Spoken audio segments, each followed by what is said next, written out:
1950ஆம் ஆண்டு 100 ரூபாயாக இருந்த தங்கம் இன்று கிட்டத்தட்ட 1,50,000 ரூபாயை எட்டியுள்ளது. அதே நேரத்தில் 1 கிலோ பருப்பு 1 ரூபாயிலிருந்து 150 முதல் 200 ரூபாயாக தான் உயர்ந்துள்ளது.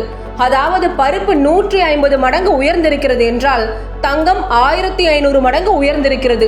இங்கு ஒரு கேள்வி, பூமியில் கிடைக்கும் ஒரு உலோகம் தான் தங்கம். அது அரிதாக கிடைப்பதால் அதன் மதிப்பு அதிகமாகிறது. இது இயல்பு.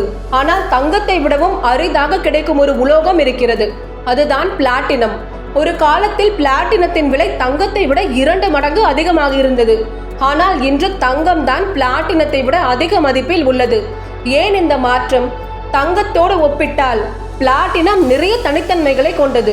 பிளாட்டினம் உறுதியான தனிமம். அதனால் தங்கத்தை காட்டிலும் பிளாட்டினம் நகைகள் அதிக நாட்கள் நிலைத்திருக்கக்கூடியவை. உடலுக்கும் ஒவ்வாமை குறைவு. இன்றைக்கு தங்கத்தை விடவும் விலை குறைவாகவும் இருக்கிறது. ஆனால் அதற்காக பிளாட்டினம் விலை குறைந்து விட்டது என்று சொல்ல முடியாது. தங்கம் தான் கிடுகிடுவென விலை ஏறிக்கொண்டே போகிறது. இதை கேட்டவுடன் அப்படியென்றால் பிளாட்டினம் நகைகளையே வாங்கலாம் போல என்று தோன்றலாம்.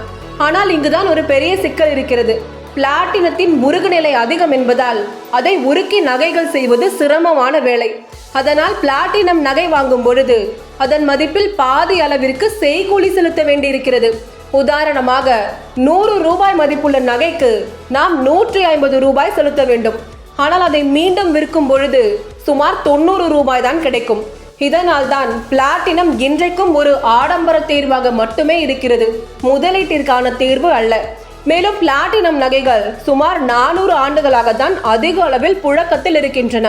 ஆனால் தங்க நகைகளின் வரலாறு என்பது எப்பொழுது தொடங்கியது என்று தெரியாத அளவிற்கு பழமையானது. பழங்காலத்திலிருந்தே தங்கம் நகைகளுக்கான சிறந்த தேர்வாக இருந்து வருகிறது. தங்கம் இன்றைக்கும் விரும்பி அணியத்தக்க நகையாகவும் முதலீட்டிற்கும் ஏற்ற தேர்வாகவும் இருக்கிறது. பிளாட்டினத்தினுடைய மற்ற தொழிலக பயன்பாடுகள் பிளாட்டினத்தின் விலையை வியாபார சந்தையில் தக்க வைக்கின்றது. பிளாட்டினம், தங்கம் இரண்டுமே விலை உயர்வான உலோகங்கள் தான். இன்றைக்கு தங்கம் நகைகளுக்கு மிகச்சிறந்த தேர்வு. பிளாட்டினம் நகைகளின் மதிப்பு வருங்காலத்தில் உயரலாம், உயராமலும் போகலாம். உங்களுக்கு எந்த நகைகள் பிடிக்கும் என்பதை கமெண்டில் சொல்லுங்கள். மேலும் இது போன்ற சுவாரஸ்யமான பதிவுகளுக்கு subscribe to the epic Tamil.